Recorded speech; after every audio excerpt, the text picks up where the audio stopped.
Hello everyone, my name is Edwin Brown and I'm a comic book artist and writer.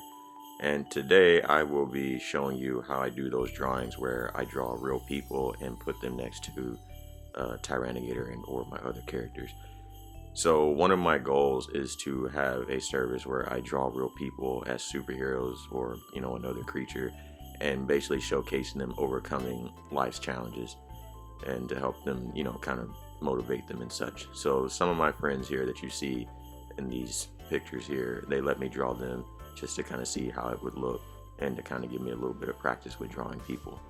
Now truthfully, my art style is more of a landscape type art because I grew up watching Bob Ross as a kid, so I try to imitate him in a digital sense. So that's what you see that I just drew right there, as well as cartoons and superheroes that I grew up watching as a kid. So all this fan art you see here, like Sonic and Goku, etc., those are a lot of the cartoons that I grew up watching.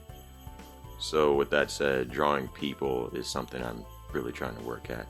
Now if it's a made up person like the character William from my comic book, my original comic right there, I can draw people in a cartoony sense. But if I'm trying to draw like a more realistic drawing of a real person like Jesus here, it looks more 3D like, and drawing a specific person is something I've struggled with. So that's something I'm trying to work at as well. So right here you can see this is a picture of my friend Amy that she let me use and draw her, and this is basically the sped up process of me drawing her. And I actually ended up using that same process to give her a cameo appearance as a mermaid in my comic as well, my first comic. So that's another reason why I want to draw, just work on drawing real people.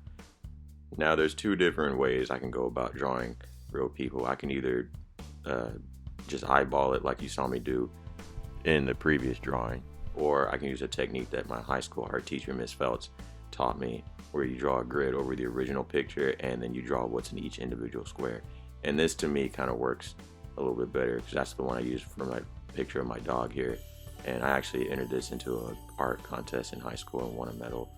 And so this works really well for me, and that's the technique I'll be using here. And I actually ended up turning that one into an NFT that you just saw right there, so you can check that out on Rarible. So I'll be using Kobe Bryant and Stan Lee, two great legends in their respective fields, to demonstrate this. So basically what you do is you start off, you draw the grid, and then you copy the grid and move it over to where you have two, and then you just basically sketch in each individual square. And if you need to move it over, you can, as you saw me do here. As I was zooming in on the iPad, I had to kind of move the original picture over a little bit so I could see it a little bit better. And this is done in Procreate, by the way, on the iPad. And so once you get the sketch done, you can expand it, which you can do in Procreate, and then you basically outline it with a darker color. And then from there, it's just really just adding the colors and the highlights and the shadows, or highlights. I originally added highlights but took them away. And then I erased his cheek lines as well in the final drawing, as you see at the end.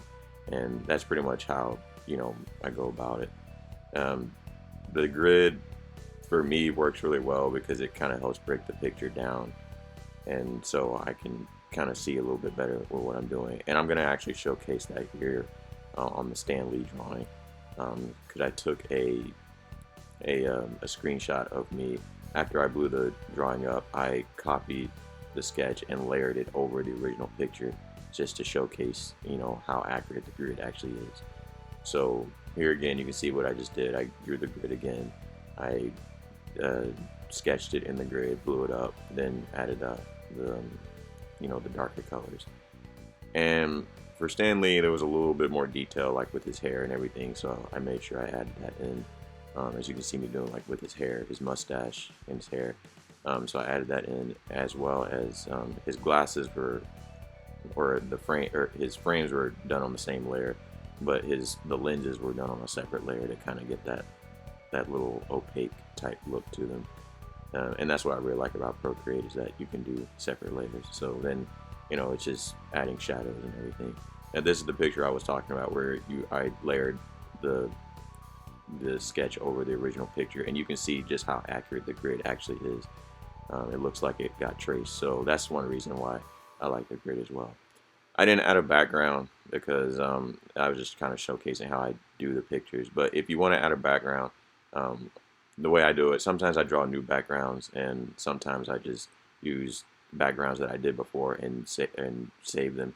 So you can saw in the game, the Tyrannogator game, that background, the sand that you just saw in the previous one, and the sand here, that's actually the same background. So I do sometimes reuse backgrounds that I do in order to save time. I didn't really bother with it for this one, but because I was just showcasing how to draw people. But that's just an example of how I do backgrounds sometimes. If it's something I've drawn before and it looks fine, I can always go and edit it and whatever just to save time. And I actually use that same sand background in the comic that you see right here in the first issue of my comic. So that's the same background. So that's how I do backgrounds. Didn't do it for this one, but that's basically how I do it. And then I can add Tyrannogator in there if I want to as well. So thanks for watching the video. That's my company information. So if you like the video, just give it a like and a follow. And yeah, have a nice day, everyone.